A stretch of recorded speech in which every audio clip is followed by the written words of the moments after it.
They told him to stop daydreaming, but they never asked what he was dreaming of. The words echoed in my mind, a silent refrain I'd replayed countless times, usually tinged with a familiar ache of defensiveness. Tonight, at the parent-teacher conference, they resonated with a sharper edge as I sat across from Mrs. Evans.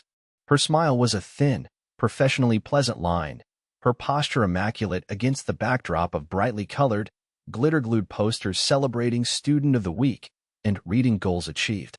Leo's name was conspicuously absent from those vibrant displays. "Leo is a sweet boy, Sarah," Mrs. Evans began, her pen tapping lightly on a neat stack of his papers. Each tap felt like a small judgment. "He's bright, I can see that. But he just zones out too much. Always daydreaming." I nodded, the motion practiced, automatic. My throat tightened. The guilt, a constant companion, settled heavier on my chest. It was the same guilt I'd felt for years, watching my son, Leo, doodle intricate, almost alien-looking landscapes in the margins of his math worksheets while the world, in the form of teachers and well-meaning relatives, politely but firmly asked for focus, for linear thought, for him to color inside the lines, both literally and metaphorically. "We're working on strategies, of course," she continued, her voice calm, reasonable. "Visual timers, breaking down tasks into smaller chunks. But his mind just seems to wander. If he could just channel that imagination into his assignments," she trailed off, leaving the unspoken implication hanging in the sterile air of the classroom, thick with the smell of disinfectant and old textbooks. I murmured my understanding, my thanks for her efforts. The words felt hollow. How could I explain to her, to anyone, what I sometimes glimpsed in Leo? That flash of something profound in his usually distant gaze, the intricate logic I suspected lay beneath the surface of his apparent disengagement. I didn't have the words, because even I wasn't entirely sure. Doubt was a persistent shadow, whispering that maybe they were right. Maybe he was just lost in pointless reverie. Later that night, the fluorescent lights of the school gymnasium hummed with a relentless, buzzing energy, casting a stark glare over the rows of science fair projects. The air was a cacophony of excited chatter, the squeak of sneakers on polished wood, and the occasional pop from an overzealous baking soda volcano. My stomach churned with a nervous anticipation that felt perilously close to dread. Leo stood beside his project, a small, solitary figure amidst the controlled chaos. His shoulders were slightly hunched, his hands clasped behind his back. He blinked slowly under the harsh lights, his gaze fixed somewhere beyond the trifold display board he'd painstakingly assembled. Unlike the glossy, professionally printed posters of some of his peers, Leo's board was a patchwork of handwritten notes, carefully drawn diagrams, and photographs he'd taken with my old phone. Wires, thin and colorful like wayward confetti, snaked from a central cardboard box, taped down with surprising neatness, connecting to an array of mismatched components, a small, salvaged motor, a disc of what looked like painted glass, a series of tiny LED bulbs, and something that vaguely resembled a miniature satellite dish cobbled together from foil in a plastic bowl. It looked eccentric, endearingly so to my eyes, but I knew how it might appear to others. Homemade, perhaps even a little haphazard. A few parents glanced at it, their expressions polite but quickly moving on to more conventional, more immediately understandable projects. I saw a flicker of something, pity? Confusion? In one mother's eyes as she steered her own child towards a model of the solar system constructed from perfectly painted styrofoam balls. My heart clenched. "He's very creative," a voice murmured beside me. It was Mrs. Evans, her smile still in place, perhaps a little more strained in the noisy environment. She gestured vaguely towards Leo's board. Quite an imagination. The familiar defensiveness pricked at me, but I pushed it down. "He worked very hard on it," I said, my voice quieter than I intended. Then, Principal Thompson, a man whose demeanor usually projected calm authority, paused by Leo's table. He, too, had that slightly perplexed look. Leo didn't seem to notice them, or perhaps he was too deeply immersed in his own thoughts to acknowledge their presence. He was adjusting a small dial on his cardboard box, his brow furrowed in concentration. I remembered the weeks leading up to this night, the subtle shifts in our household rhythm, the soft thumps and occasional whirring sounds emanating from Leo's room after homework was ostensibly finished. The way he'd become even more introspective, if that were possible, his dinner conversations dwindling to monosyllables, his eyes often focused on some distant point only he could see. There was the Saturday I'd found him in the garage, surrounded by what I'd initially dismissed as junk. Old radio parts salvaged from a curbside pickup, a tangle of wires from a broken computer mouse, the motor from a defunct electric fan. My first instinct had been to tidy up, to steer him towards something more productive. "Leo, honey, what are you doing with all this stuff?" I'd asked, trying to keep the exasperation from my voice. He looked up, his eyes wide, a smudge of something dark on his cheek. "Building," he'd said, simply, as if that explained everything. He held up a small, intricate coil of copper wire he'd been winding around a nail. "It needs to be just right." I remember the day, years ago, when he was in kindergarten. His teacher, a kind woman named Mrs. Gable, had called me in. She'd show me his drawing, not the cheerful sun and stick-figure family the other children had produced, but a complex, swirling pattern of interconnected lines and shapes, rendered in surprising detail with a single blue crayon. "He's a very quiet child," Mrs. Gable had said, her brow furrowed with a gentle concern. "He spends a lot of time looking out the window, or just staring. And then he draws these." She'd tapped the paper. I'm not sure what to make of them. Even then, a part of me had felt a defensive stirring. "He's not just staring," I'd wanted to say. Asterisk, he's seeing something. Asterisk, but I hadn't said it. I'd nodded, promised to encourage more typical drawing, and left feeling that familiar weight of not quite understanding my own child, of failing to bridge the gap between his world and the one everyone else seemed to inhabit so easily. The scoldings for not paying attention had become a recurring theme. The notes home, the suggestions for evaluations, for strategies, for ways to make him fit. And through it all, Leo had remained Leo, quiet, observant in his own way, his pockets often filled with curious objects, a smooth stone, a fallen feather, a strangely shaped bottle cap. Each, I now suspected, a piece of some larger, unseen puzzle he was assembling in his mind. My husband, Mark, bless his pragmatic heart, had often been the voice of gentle reason, or what he perceived as such. "Sarah, he needs to learn to focus on what's in front of him," he'd say after a particularly trying parent-teacher meeting. "The world doesn't run on daydreams." His words weren't unkind, but they underscored my own fears, my own inability to articulate the fragile and proven belief that Leo's daydreams were important, that they were leading somewhere. The week before the science fair, the pressure had mounted. Another note from Mrs. Evans, this one more pointed. "Leo's lack of engagement is becoming a significant concern. His current project for the science fair seems rather abstract. I'm worried he won't be able to explain it adequately." I'd found Leo in his room that evening, surrounded by his creation. It looked even more chaotic than usual, wires spilling like metallic spaghetti. He was hunched over it, a small soldering iron in his hand, a skill he'd quietly learned from watching online tutorials, much to my initial alarm and subsequent cautious supervision. The air smelled faintly of hot metal and rosin.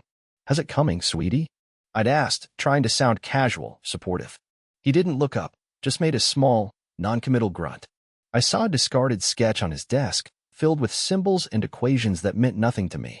It looked less like a school project and more like the schematics for something impossibly complex. A wave of anxiety washed over me. What if Mrs. Evans was right? What if this was just another beautiful, intricate dead end? Do you want to tell me about it?" I ventured. He finally looked up. His eyes, usually so distant, were surprisingly clear, focused. "It's almost ready," he said. "I just need to calibrate the frequency resonators." Frequency resonators. The words hung in the air, alien and impressive. I had no idea what they meant, but the quiet confidence in his voice gave me a flicker of something I hadn't dared to feel in a long time. Hope. He'd spent the last few nights meticulously writing on small index cards, his tongue poking out from the corner of his mouth in concentration. I'd hear him softly rehearsing, his voice a low murmur. The primary transducer converts ambient auditory vibrations. He'd whisper, then pause, consult his notes, and start again. Now, at the science fair, Principal Thompson cleared his throat. "Well, Leo," he said, his voice kind but with an undertone of expectation. "This looks interesting. Can you tell us about it?" Leo startled slightly, as if pulled from a great depth. He looked at the principal, then at Mrs. Evans, then his gaze drifted to me. For a fleeting second, I saw a flicker of nervousness in his eyes, a vulnerability that made my own heart ache. I gave him a small, encouraging nod, trying to pour all my shaky belief into that tiny gesture. He took a deep breath. The ambient hum of the gymnasium seemed to fade, or perhaps I was just holding my own breath. It's a device, Leo began, his voice soft, almost hesitant. He gestured to the assemblage of wires and cardboard. I call it the Orlumina. He paused, and I could see Mrs. Evans exchange a quick, almost imperceptible glance with Principal Thompson. It was the kind of glance that said, asterisk, here we go. Star. But then, Leo continued, his voice gaining a quiet strength, a surprising clarity. It listens, he said, tapping the full-covered dish. It listens to the sounds around us. Not just the loud sounds, but the quiet ones too. The ones we usually ignore. He pointed to the central box. Inside, there are, well, I used parts from an old radio and a broken music player. There's a transducer I modified, and a series of filters. They isolate different frequencies. The ones I'm interested in are often very subtle. He picked up one of his index cards, but he didn't look at it. His eyes were fixed on his machine. Every scribble I used to make in class, he said, his voice gaining a quiet intensity, every time I was looking out the window. I was listening, and I was trying to see the patterns in the sounds. The way the wind sounds before it rains, or the hum of the lights in the classroom, or even the way people's voices change when they're feeling different things. My breath caught in my throat. Mrs. Evans had stopped smiling. She was watching Leo, her head tilted, a new expression on her face, not quite belief, but a dawning curiosity. This machine, Leo continued, his hand hovering over a small switch, tries to translate those sound patterns into light. Every quiet moment I spent thinking about this, every piece of junk I collected, was a test run in my mind, figuring out how the circuits should connect, how the filters needed to be tuned. He looked directly at Principal Thompson, then at Mrs. Evans. You said I was daydreaming, but I wasn't. I was working. I was building this. And then, with a small, decisive click, he flipped the switch. For a moment, nothing happened. My heart plummeted. I saw a flicker of disappointment cross Mrs. Evans's face, quickly masked. The buzzing of the gymnasium seemed to rush back in, louder than before. But then, a low whirring sound started, emanating from the cardboard box. One by one, the tiny LED bulbs flickered to life, not randomly, but in a soft, pulsing rhythm. The disc of painted glass began to glow faintly from within. As Leo spoke again, his voice now imbued with a quiet confidence I had rarely heard, the lights on his machine shifted, shimmered, danced. Right now, he explained, his gaze sweeping across the small, now silent group that had gathered, it's listening to the room. The voices, the footsteps, the air conditioning. Each sound creates a different signature. Delicate patterns of light began to swirl across the glass disc, blues and greens primarily, with occasional flashes of warmer yellows and oranges. It was unexpectedly beautiful, intricate, like a miniature, self-contained aurora borealis. The haphazard collection of wires and recycled parts had transformed into something magical. One by one, the adults who had initially dismissed his project stopped talking.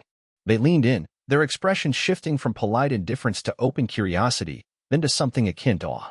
The glitter-glued posters and perfectly assembled volcanoes seemed to fade into the background. Mrs. Evans was closest, her professional composure visibly softened.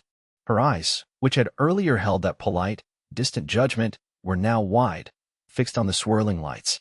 Leo, she said, her voice hushed, this is extraordinary.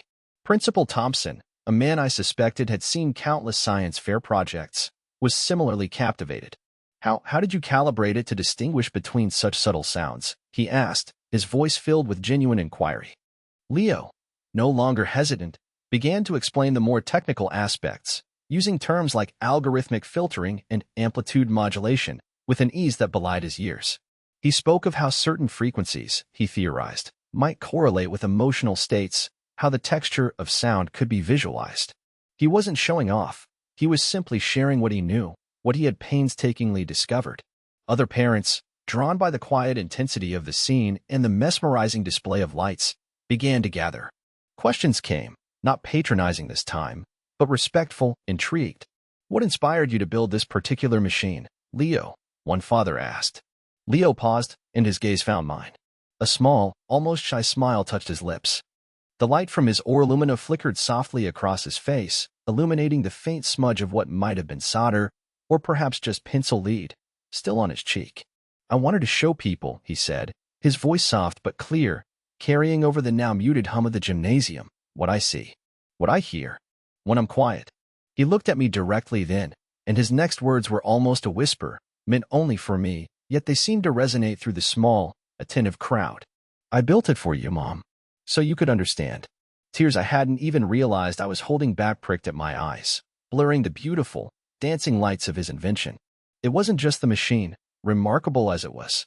It was him, my quiet, observant, extraordinary son, who had taken all those years of misunderstood silence, all those accusations of daydreaming, and transformed them into something tangible, something that could bridge the gap between his world and ours.